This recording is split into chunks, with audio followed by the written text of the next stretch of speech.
Geopolymer Dave here. So for my latest experiment with geopolymers, I am going to attempt at making a geopolymer woodcrete. I'm looking at this as an alternative to hempcrete because hemp hurd is very expensive. So for an example, I picked up these 2 bags of wood chips, both an extra fine and a fine from Tractor Supply, as you can see there. Each of those bags cost me about $7. And I'm sure if I were to purchase this in large bulk shipments, it would be cheaper than that, but still $7 for that material is not too bad. When on the same from Tractor Supply, they also have bags about the same size of hemp hurd, also used for livestock bedding, and that single bag was $75.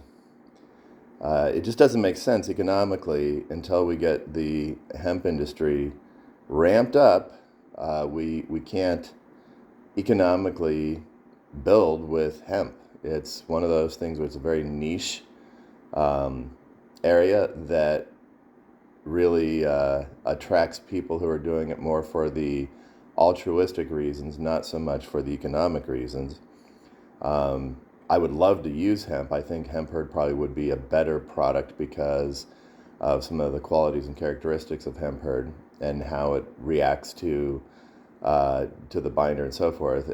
Not to mention the fact that obviously hemp hurd is a much more sustainable product if developed in bulk, and if developed in a way that is economic. Unfortunately, in this country, because we decimated our hemp industry in the early 1900s, thank you, William Randolph Hearst, we don't have a great hemp industry that makes use of all of the products. Over in Europe, hemp hurd is a waste product, and so it was relatively cheap, if not close to free, at least in the beginning of people experimenting with hempcrete.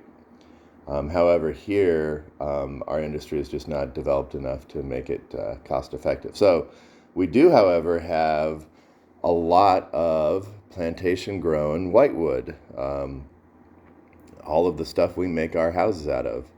And this material is made from recycled wood material. And because it's for livestock bedding, it has to be material that has not it's not post-consumer in terms of from demolition of buildings. It is recycled from offcuts and pre-finished applications, if that makes sense.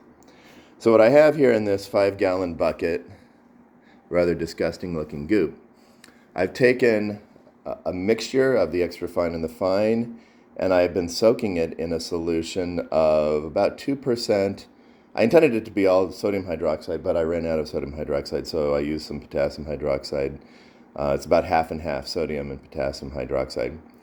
I'm doing this in order to digest some of the sugars that are in the wood. Then I will rinse this, and then I will soak it in a dilute solution of potassium silicate, not potassium, sodium silicate. I have a couple of gallons of that I got at the clay ceramics supply store.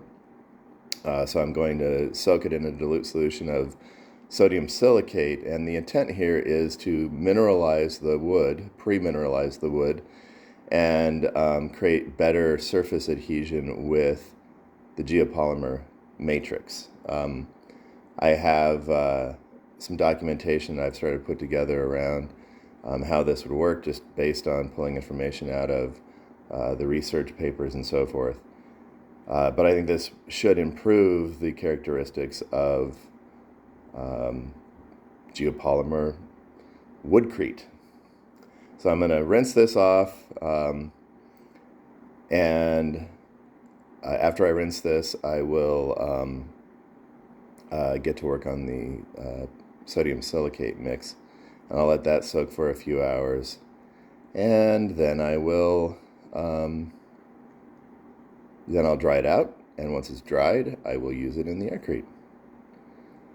And one of these days, when I'm not so busy being excited about geopolymers, I'll actually clean up my shop so it doesn't look like this. This is pretty embarrassing, but I'll leave it at that. So yes, a 5-minute video looking at a bucket of disgusting looking goop. Thank you for joining.